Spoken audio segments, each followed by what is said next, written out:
This is my quick review of the Griffin Technology Helo TC helicopter.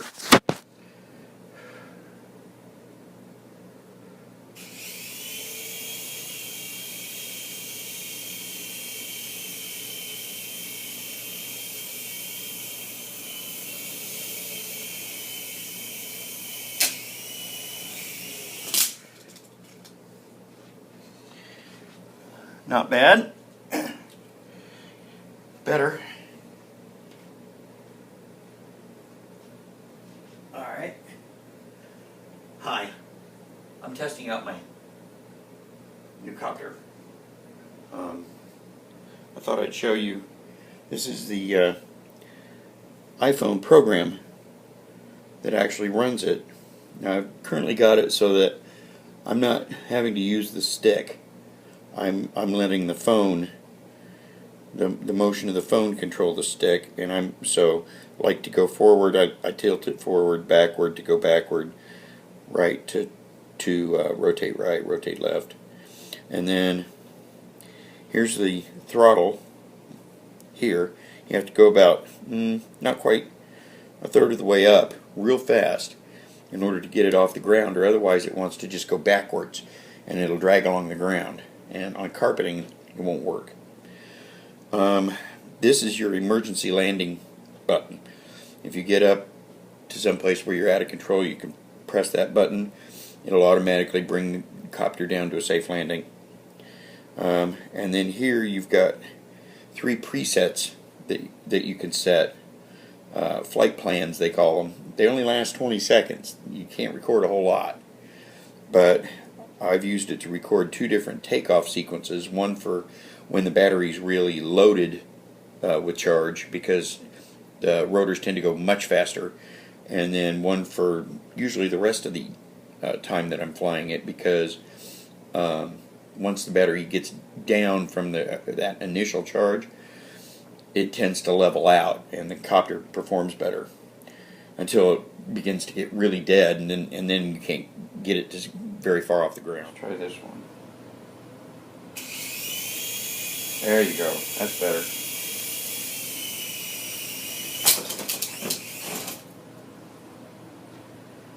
Alright. Better takeoff. Crappy landing. Here we go. Let's try again.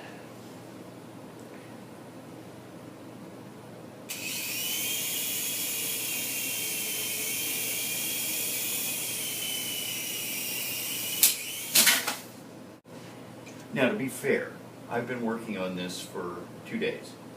I got this yesterday, and I've had all day today to do it too. So, right out of the box, I couldn't even fly it this good.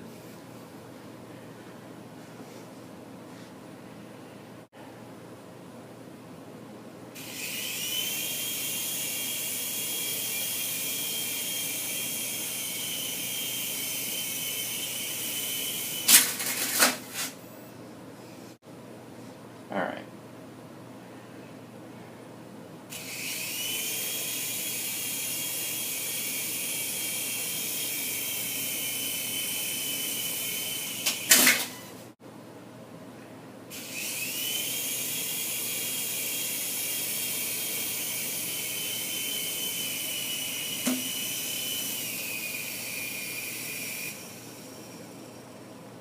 Well, that's the first successful landing I've ever had.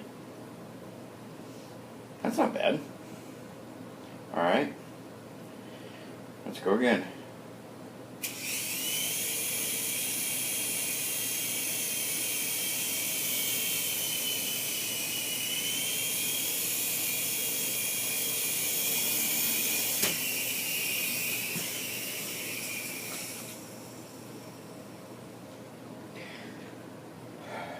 The main problem I see so far is that oftentimes if it lands too hard, it wants to fall over sideways. And then of course you can't get it to go up again without going and riding it. It needs better landing gear. And a better pilot.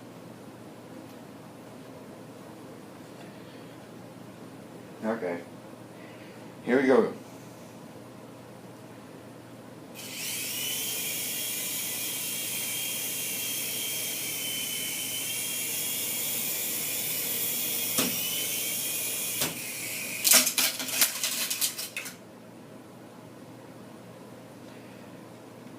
Do I get points for landing it upside down?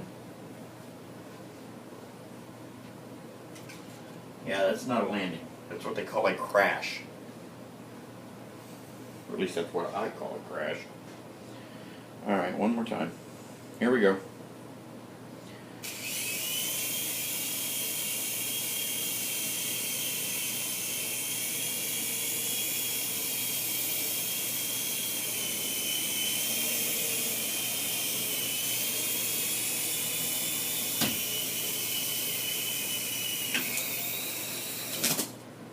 Wow, that was actually a pretty good flight.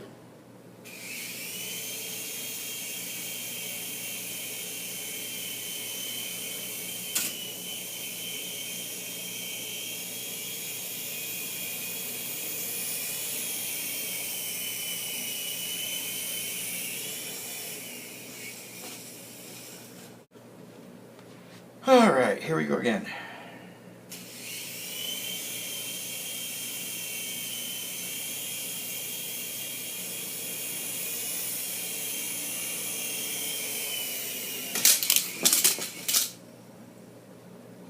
Okay, that sucked.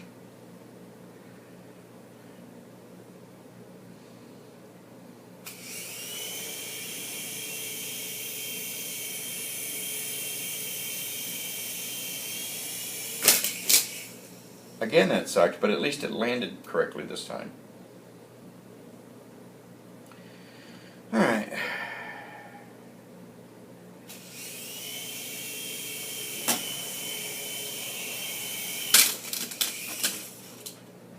Okay, now the battery's getting low. I paid $29 for this over at Best Buy. It was on sale. I think originally they were $50. All right. Last time.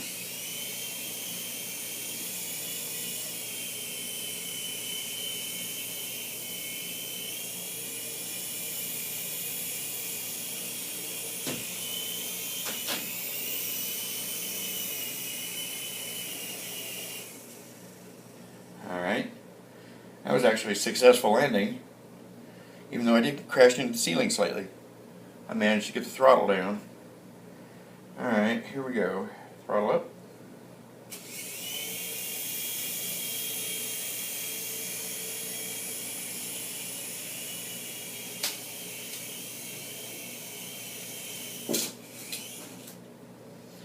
Yeah, battery's running down. 15. It's getting less responsive.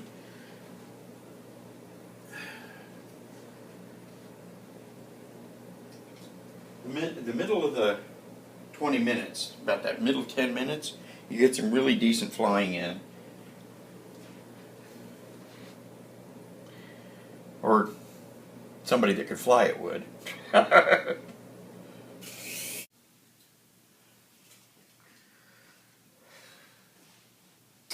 find a solid surface works best to take off from. It doesn't like taking off from carpet for some reason.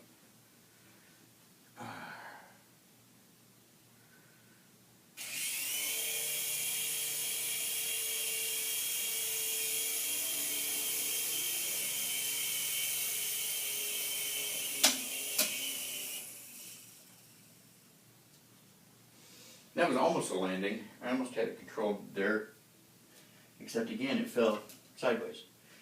I think if there was something that came out from the sides to help steady it when it lands, I think it would land better. I might play with that later. The copter is, it comes down and it wants to land on its side. I don't know why. I think part of it has to do with the blades. The blades are loose intentionally so that if you hit something, you won't break a blade. The Heli comes with a screwdriver and a couple extra blades in case you do. But I've been playing with it for 2 days and have yet to break it. And I've crashed it into everything. Floor, ceiling, furniture, basically everything. So it's a damn sturdy little copter. And the battery life is not bad. It recharges by USB. And it takes about 35 minutes, 35, 40 minutes. realistically, to charge. And then you get a good 20 minutes, maybe flying time out of it, which isn't bad. In the Pro column, I would say that the copter is very, very sturdy and was fairly inexpensive compared to most other flying toys, remote control flying toys. The iPhone app is free. The only con I have is, while the battery life is fairly good, the battery regulation is kind of erratic. In other words, when you first go to fly it, there's a huge amount of energy, and you can see that dwindle fairly quickly, and you have to adapt your flying to that. In other words, as the battery begins to get weaker, you need to give it more and more throttle in order to achieve the same effect. And so it could use, it's a little touchy. It could use some refinement. And I understand they have a new one that is the Helo TC Assault that supposedly fires missiles, but I can do enough damage, really, with it as it is. So I hope you enjoyed this review, and see you later.